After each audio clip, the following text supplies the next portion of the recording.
Gus Dur itu orang yang sakti dan dibuktikan oleh orang banyak kesaktiannya itu. Stroke berapa kali, Yen?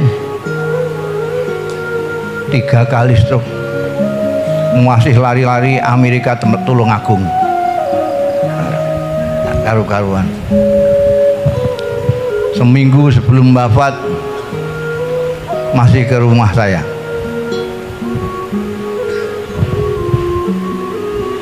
Tiba-tiba ceritanya itu mestinya habis di tempat saya terus balik lagi ke rumah sakit. Tapi tiba-tiba setelah 3 jam ngobrol dengan saya, tiba-tiba bilang saya harus ke Jombang ditimbali simbah. Saya kaget, Ibu Nuriah juga kaget, tidak termasuk dalam jadwal ini. Langsung ke Jombang itu. Ceritanya selanjutnya Anda sekalian sudah baca.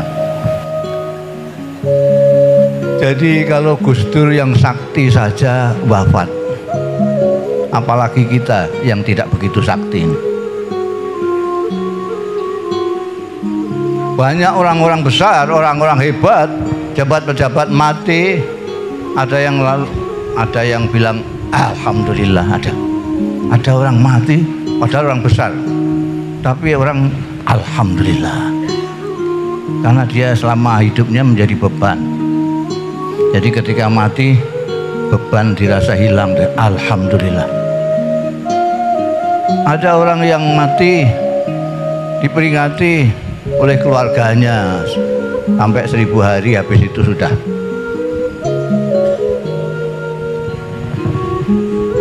Ada yang mati seperti ayam kepelindes kol saja itu. Orang geger sebentar lalu sudah lupa. Ini Gus Dur dikholi, diperingati sampai 10 kali ini. Dan ini akan terus berlangsung kalau naga-naganya ini. Didoakan setiap tahun, tidak hanya di Ciganjur, tidak aja di Tebuireng, di mana-mana.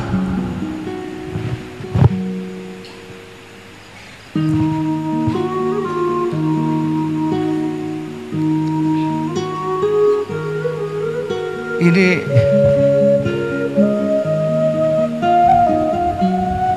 Kanjeng Nabi Muhammad, Nabi Isa, Yesus itu diperingati hari lahirnya.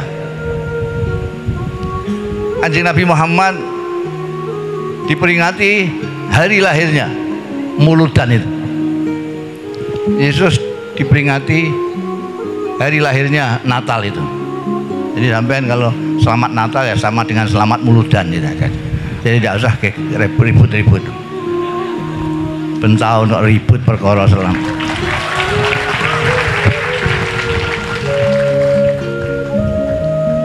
Tapi kenapa Gus Dur, penerusnya Kanjeng Nabi Muhammad Sallallahu Alaihi Wasallam, tidak diperingati hari lahirnya? Apa karena ya ini tidak tahu hari lahirnya Gus Dur? Saya saja tahu. Kenapa Kanjeng Nabi pemimpin agung kita diperingati hari lahirnya, tapi Gus Dur penerusnya diperingati wafatnya? Karena Nabi Muhammad, Yesus segala macam itu maksum. Maksum itu artinya sudah mulai sudah tidak pernah berdosa lagi. Tapi kalau kiai itu ditunggu sampai tutup buku. Karena survei membuktikan banyak orang-orang yang semula itu baik tiba-tiba menjadi buruk. Sudah kiai, sudah hampir wali, tiba-tiba ganti profesi jadi jurkam, jadi tim sukses. Jadi kalau kiai-kiai penerus Nabi ditunggu sampai tutup. Kalau ternyata istiqomah, konsisten apa yang dilakukan sampai wafat, baru umat masyarakat memperingati. Kalau tidak, sampai mau memperingati Kiai Mustafa Bisri. Tiba-tiba di tengah jalan saya jadi tim sukses suatu partai yang nggak menang, sampai nggak jadi ngekholin. Ditunggu sampai akhir. Lah Gus Dur ini konsisten di dalam apa? Di dalam menjadi manusia. Sampai catat ini, semua orang mengatakan Gus Dur ini, Gus Dur ini, Gus Dur ini. Saya mengatakan, saya orang yang paling dekat dengan Gus Dur sejak di Mesir sampai beliau gonta-ganti apa? Kontrakan itu. Dulu saya kalau ke Jakarta mesti jujuknya ke Gus Dur. Seneng saya karena omahnya mesti baru terus. Karena ngontrak anyar di Cilandak, ngalih di mana lagi gitu.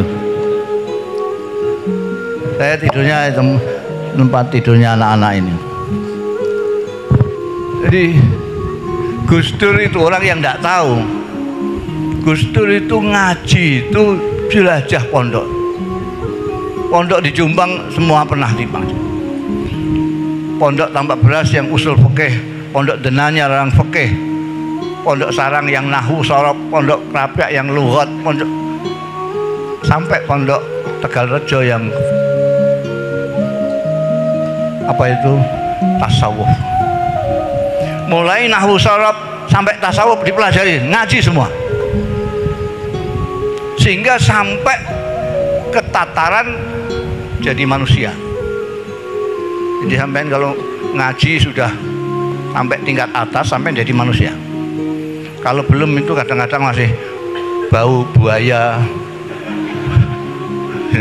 Awas, hati-hati, itu buaya darat itu kan. Masih buaya, masih ular, masih macam-macam. Gus Dur itu, orang bilang katanya Gus Dur itu drop out dari Al-Azhar. Itu tidak benar. Jadi itu direvisi itu kalau yang nulis-nulis begitu. Oh, dia itu bareng sama saya kok. Dia bangsa kuliah bareng itu kecil. Itu aja kok repot ya. Jadi dia sudah datang duluan, tapi tidak daftar, tidak kuliah, tidak apa. Baru ketika saya datang dan daftar kuliah, dia tanya, sampai di mana? Saya ini di yang baru dibuka ini. Saya memang memilih fakultas yang baru dibuka karena ujiannya masih agak lama, 4 bulan. Kalau yang biasa itu kuliah syariah segala macam langsung ujian. Jadi saya yang baru ini, Gus. Ya udah aku ikut. Enggak mikir enggak apa, aku ikut. Ikut daftar. Begitu daftar, lihat mata pelajarannya. Loh, ini kan sudah kita pelajari waktu di pesantren semua ini. Dan nahwu, sorof, balaghah, mantek, ini kan sudah semua. Lah memang saya milih yang begitu.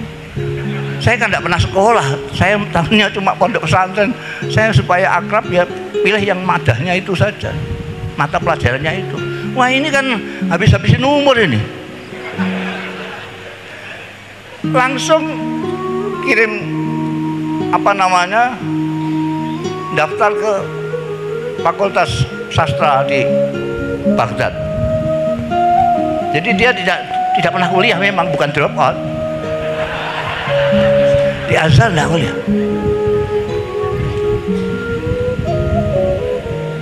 Begitu sampai lihat nggak kelihatan.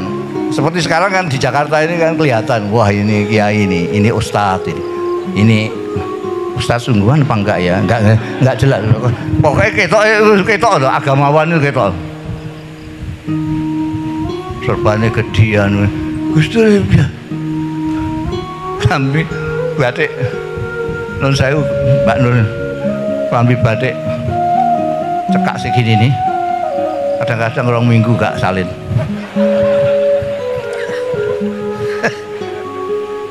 Itu datang ke seminar itu gandul begitu. Sampai kawannya dan orang yang paling dihormati dia oleh Gus Dur dan menghormati Gus Dur orang yang sangat ingin Gus Dur menjadi pemimpin Indonesia, Allah yarham Dr. Fahmi Saifuddin, itu sampai mengupayakan Gus Dur masuk MPR. Dr. Fahmi dulu itu dekat sama siapa namanya, siapa Pak Akbar itu yang wakil presiden dulu itu, ada Asparjo Rustan segala macam itu. Akhirnya diupayakan supaya Gus Dur jadi anggota MPR. Gus Dur jawabnya, tanya Gus Mus dulu, kalau Gus Mus setuju saya mau, kalau enggak.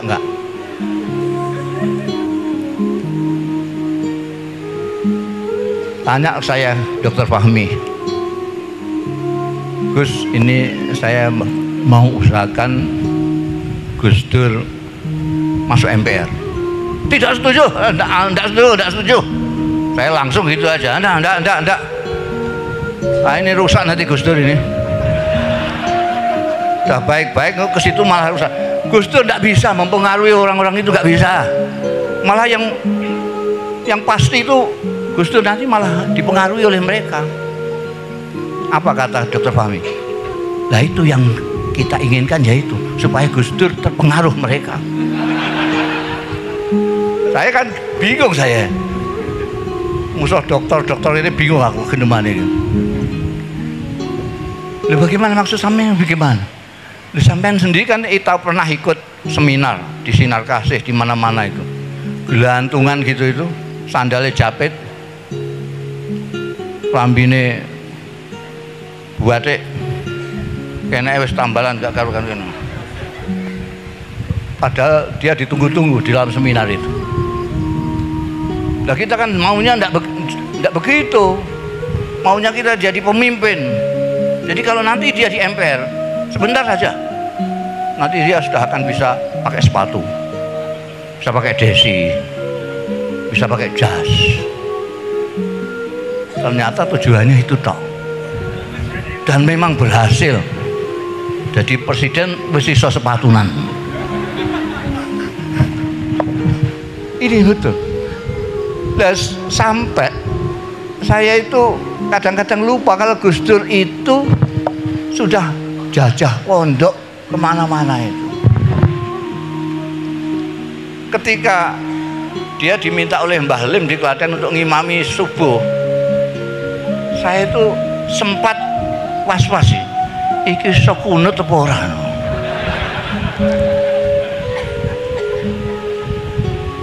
Nah, dia sudah jadi ketua dikaji segala macam. Beliau kunutnya panjang sekali. Ya Allah, lah dia ini mutakharijin dari Saharang, dari Tambak Beras, dari Denanyar, dari Krapyak Jogja, dari Tegarejo. Dan pesantren-pesantren itu tidak seperti orang yang ngaji di Al-Mukarram Kiai Google itu.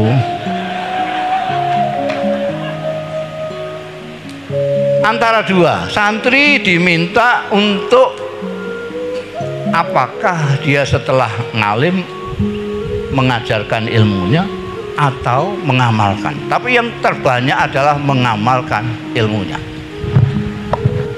Jadi orang disebut orang alim bukan hanya orang yang ngerti ilmu, bukan orang yang pandai, tetapi yang ngamalkan. Dalam ilmu agama, seperti yang saya pahami, puncak daripada orang alim itu kalau dia sudah menjadi manusia.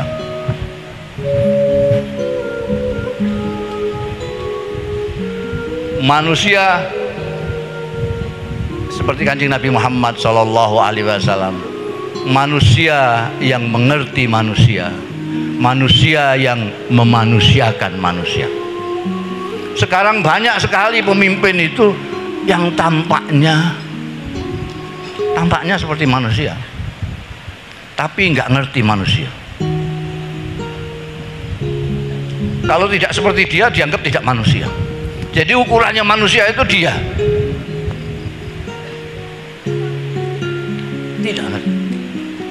Mentang-mentang dia ahli wiridan, Ada orang datang minta ijazah, saya kok sumpek dada saya, mbok saya dikasih wiridan. Ya ini baik, ini dibaca habis sembahyang ya. Ayat kursi ini dibaca habis sholat 35.000 kali ya. Ini meskipun diundang kiai, dia nggak ngerti manusia. Karena ukuran manusia dirinya sendiri. Sekarang banyak orang ukurannya dirinya sendiri dan memanusiakan manusia. Kanjeng Nabi Muhammad Shallallahu Alaihi Wasallam itu ngerti manusia. Ini ada yang TK, bahkan ini PAUD, ini SD, ini SMP, ini SMA, ini perguruan tinggi. Gus Dur juga begitu. Tidak semua orang diomongi Gus Dur sama. Nggak seperti nggak usah nyontohkan orang sini. Caka. Itu orang TK ditausiai kayak mahasiswa, dikuliahi mahasiswa, kopior sirai, ambiar bahasanya inayah ini. Ambiar. Ahli Nabi tahu. Makanya orang yang ngaji hadis, sabda-sabda Rasulullah Shallallahu Alaihi Wasallam akan melihat banyak sekali hadis-hadis yang berbeda-beda sesuai dengan mukhatabnya. Tidak sama. Ada yang ausini ya Rasulullah, qala la taqdzab. Ausini ya Rasulullah, la taqdzib, dan terus-terusnya. Bahkan Kanjeng Nabi sendiri mengajarkan khatibin nas ala qadri uqulihim. Tadi saya baca muqaddimah, tadi saya pakai alladzi khalaqal mauta wal hayat liyabluwana ayyuna ahsanu amala. Saya iktibas surat Tabarak. Jadi Tuhan menciptakan hidup dan mati ini untuk menguji kita. Ayyuna ahsanu amala, siapa yang paling bagus, bukan ayyuna aksaru amala, bukan siapa di antara kita yang paling banyak, tapi siapa yang paling baik. Untuk menjadi baik, kita harus menggunakan akal budi kita. Untuk menjadi baik, kita menggunakan akal budi kita. Sehingga sampean bisa ngelihatlah, sampean jangan lihat tampilannya saja, citranya kok gagah, kok galak, kok hebat, tapi lihatlah dari sisi kemanusiaannya. Niki manusia ta ora? Sebab orang yang paling dimuliakan, makhluk yang paling dimuliakan oleh Allah adalah manusia. Balaqat karramna bani Adam. Saya di Jakarta jadi dalil terus nih. Biasanya kalau di daerah-daerah saya tidak pernah dalil. Daripada ditanya nanti dalilnya apa. Di sini kan dalil hadis ya kudu sahih. Sahih apa dhaif gitu. Koyok yo. Ini kita perlukan orang-orang yang menjadi manusia, yang ngerti manusia, yang memanusiakan manusia itu sebagai rasa syukur kita diciptakan Tuhan menjadi manusia. Kita kadang-kadang itu lupa bersyukur. Saya pidatokan di desa-desa itu. Saya ajak orang-orang untuk mensyukuri anugerah Allah yang paling besar yang kita lupa mensyukurinya. Karena memang bersyukur itu memerlukan kesadaran mendapatkan anugerah. Kalau kita tidak sadar bahwa kita mendapat anugerah, maka kita tidak akan bersyukur. Kita diciptakan oleh Allah Subhanahu wa Ta'ala menjadi manusia. Ini suatu anugerah yang luar biasa. Kita tidak dijadikan batu, tidak dijadikan tumbuh-tumbuhan, tidak dijadikan binatang, tapi dijadikan manusia. Manusia yang diberi akal pikiran dan akal budi. Mensyukurinya adalah menggunakan itu. Makanya Gus Dur itu semuanya menjadi kecil karena dia dekat dengan yang menciptakan manusia, Allah Subhanahu wa Ta'ala. Tidak ada yang besar. Karena itu ungkapan gitu aja kok repot, itu sebetulnya menunjukkan bahwa Gus Dur itu yang besar.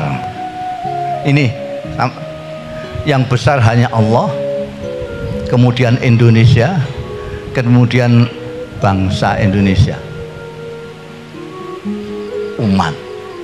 Maka tidak heran kalau umat setiap saat mendoakan Gus Dur, mendoakan Gus Dur. Gus Dur adalah tokoh manusia yang ngerti manusia, yang memanusiakan manusia. Jadi, seperti yang dicontohkan oleh Rasulullah Sallallahu Alaihi Wasallam.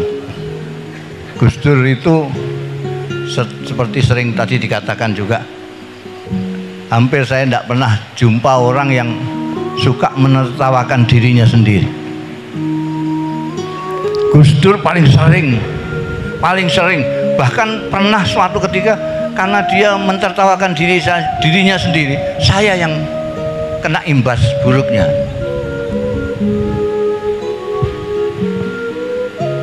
Pada waktu pameran lukisan saya sama almarhum Amang Rahman sama Dizawi Imran, beliau waktu itu jadi presiden. Saya manfaatkan aja punya kawan presiden, saya manfaatkannya ya itu, untuk membuka pameran lukisan. Beliau datang, pidatonya itu cuma singkat sekali. Sudah tahu orang tidak bisa ngelihat, disuruh buka pameran lukisan. Itu sampai ketawa. Waktu itu nggak banyak yang ketawa, Takut presiden loh. Itu Gus. Jadi beliau selalu rendah hati, bukan rendah diri. Dia bahkan kalau sangat optimis, rendah hati itu karena beliau suka ngolok-ngolok dirinya sendiri. Dia di Kuba itu keplaur nelpon saya. Tahu Kuba ya? Itu yang Fidel Castro presidennya waktu itu. Nelpon saya. Ini di mana Gus? Di Kuba. Aku tadi habis pidato, wah dapat aplaus yang luar biasa, tepuk tangan yang luar biasa. Mau sampein bicara apa? Tepuk tangannya kok sampai begitu? Loh, ini kan semua kepala-kepala negara di dunia itu pidato semua karena pidato orang banyak dibatasi 5 menit. Nah, untuk supaya bisa 5 menit itu dibikinlah seperti MTQ di kita itu loh. Di depan mimbar itu ada merah, hijau, kuning. Merah berhenti, kuning siap, hijau. Lah saya kan nggak lihat. Tapi kok pas 5 menit tuh, wah mereka tepuk tangan semua.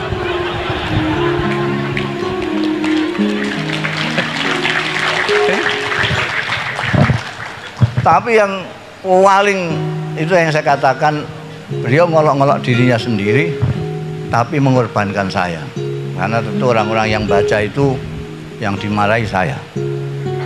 Dan dia ngarang-ngarang sendiri, saya yang jadi cemohan orang. Dia cerita katanya ketika di Mesir dengan saya itu sukanya masak dengan saya. Dia bagian masak, saya bagian belajar katanya. Nah di Mesir itu jeroan dan kepala itu tidak dijual, tidak makan orang sana, tidak makan jeroan, tidak makan kepala. Di situ dilemprakkan itu saja. Gusmus kata dia. Gusmus itu kalau dia lihat begitu, ini aku beli ini. Untuk apa? Ini beli.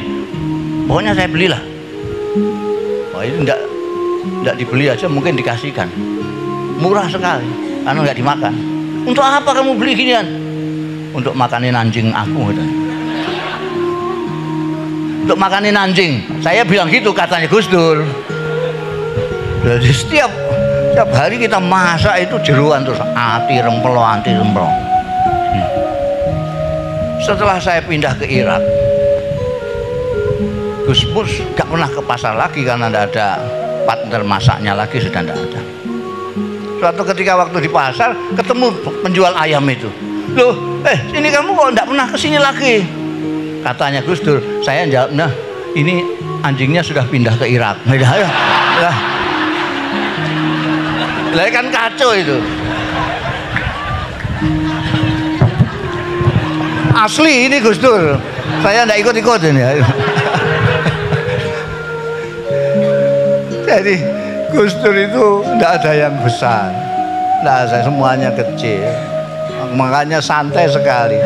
Beliau pegangannya wamal hayatud dunya illa laibun walah. Dunia ini hanya main-main dan sendau gurau saja. Gus Dur santai, nggak pertentangan kayak orang-orangnya. Santai sekali.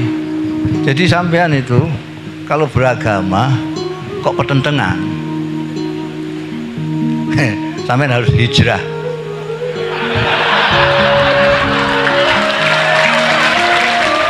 Hijrah, cari ustadz, cari kiai yang ngaji. Itu terang-terangan saja saya. Kalau sampean beragama kok membenci saudaramu sendiri sesama manusia, hijrah, pindah cari kiai. Hijrah. Kalau sampean tetap di situ, sampean akan keplek-keplek nama malaikat.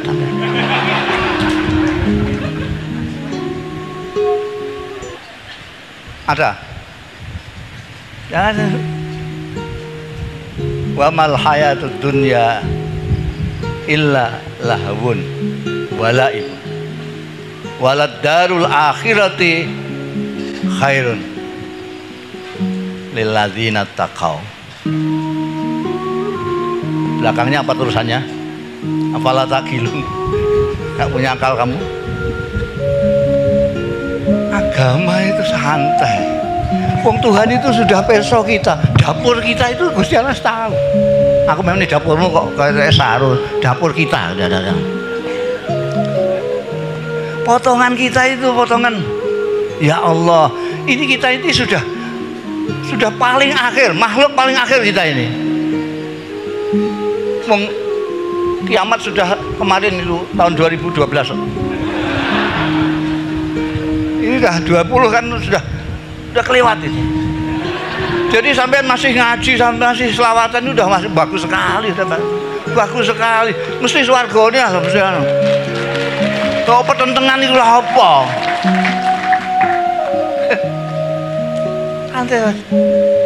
Orang-orang seperti kita ini, sampai bayangkan, umpama ditakdirkan Tuhan hidup zaman Kanjeng Nabi Muhammad. Coba sampean pikir yang cerdas. Orang seperti kita ini, seandainya ditakdirkan Tuhan hidup pada zaman Rasulullah SAW, kita kira-kira kita ini ikut Kanjeng Nabi apa ikut Abu Jahal? Jawab dengan cerdas sambil cermin muka kita. Kira-kira kita itu pantas enggak? Meskipun yang hebatnya seperti Imam Masjid Istiqlal, kira-kira beliau sanggup duduk bersama dengan Sayyidina Ali misalnya? Lah kemarin di Jakarta itu ada gambarnya politisi-politisi konyol itu. Di sini ditulis Sayyidina Ali, sini ditulis Sayyidina Umar. La ilaha illallah. Goblok kok tikal-tikal begini. Itu nggak baca sejarah, nggak pakai akal belas. Jadi kiranya dia itu siapa? Sombongnya kok sampai segitu. Ya sih dipasang gambar ya menengai. Jauh. Saya sendiri pernah ngelamun itu. Wah, kalau saya ditakdirkan hidup zaman Rasulullah, enak sekali saya. Saya tidak usah baca Quran, tidak usah ngapalkan Quran, karena ada Quran berjalan. Saya tinggal lihat Kanjeng Nabi saja, bagaimana Kanjeng Nabi bergaul dengan Allah, bagaimana bergaul dengan manusia, gimana bergaul dengan istri dan lain sebagainya. Tinggal lihat aja. Tapi akal sehat saya yang ngamuk di dalam hati. Alah, diapurmu ngelamun mau hidup zaman Rasulullah.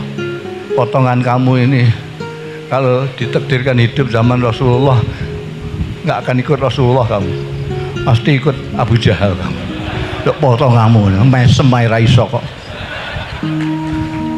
Mesem saja tidak bisa. Lihat saudaranya seperti macan melihat mangsanya. Khotbah ngejak ning swarga kok petentengan. Itu saya nggak paham saya. Mau ngejak ke swarga kok mendelik. Ayo ke swarga, yuk swarga. Kalau enggak tak keblondasmu.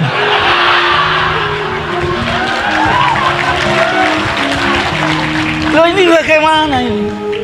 Ini Pak, ini orang Jakarta. Saya enggak. Kalau ketawa mesti tahu seperti itu. Itu sombong sekali. Menyalahkan sana, menyalahkan urusan yang kecil. Tanyakan kiai yang kecil ini. Ini kiai belum gede, tapi kalau melihat itu mereka prihatin sekali. Ini orang nggak ngaji, tapi dikiaikan. Yang kiai dibiarkan.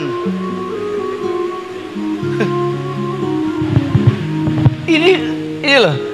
Ini kalau tidak Menko apa namanya, sulit saya kalau ngomong pangkat itu, saya agak sulit aku. Menko Polhukam. Sebetulnya beliau ini itu kena cobaan nih Gusti Allah. Oh dia kiai.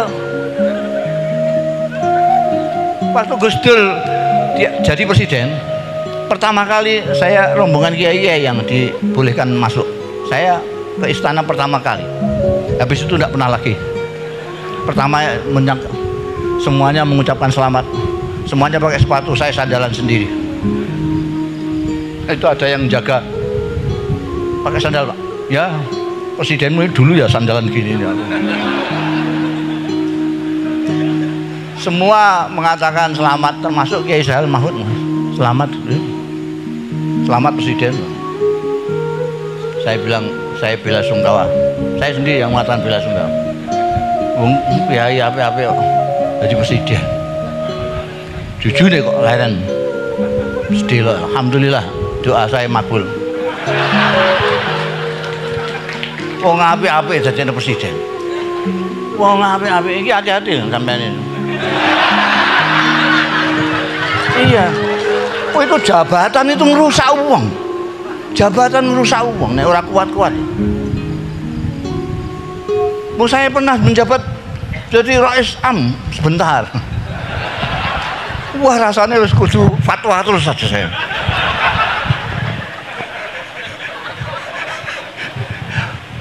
Alhamdulillah. Ini syukuran kemarin. Ini Menteri Agama ini. Karena leren.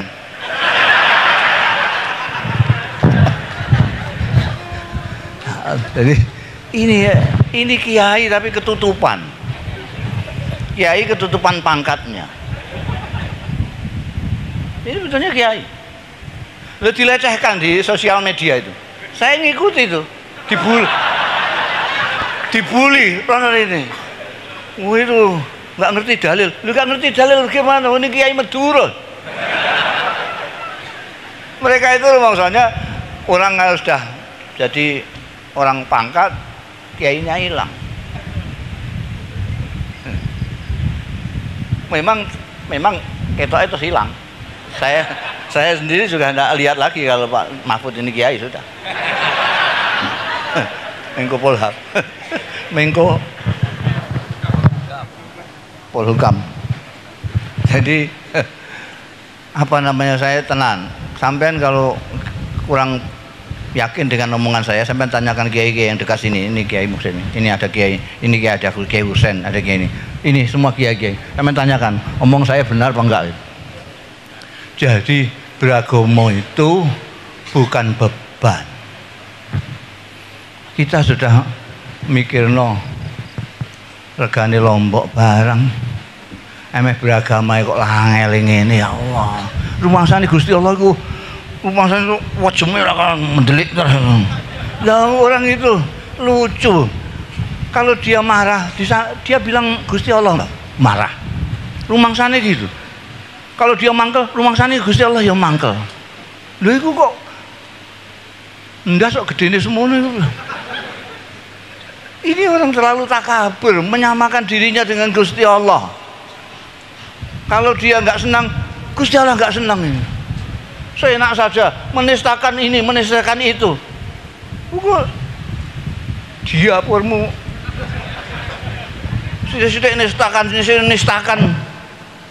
Wis orang ngaji, lugat orang ngaji, gramatikal kan aku gak ngaji apa-apa wis ngono kuwi.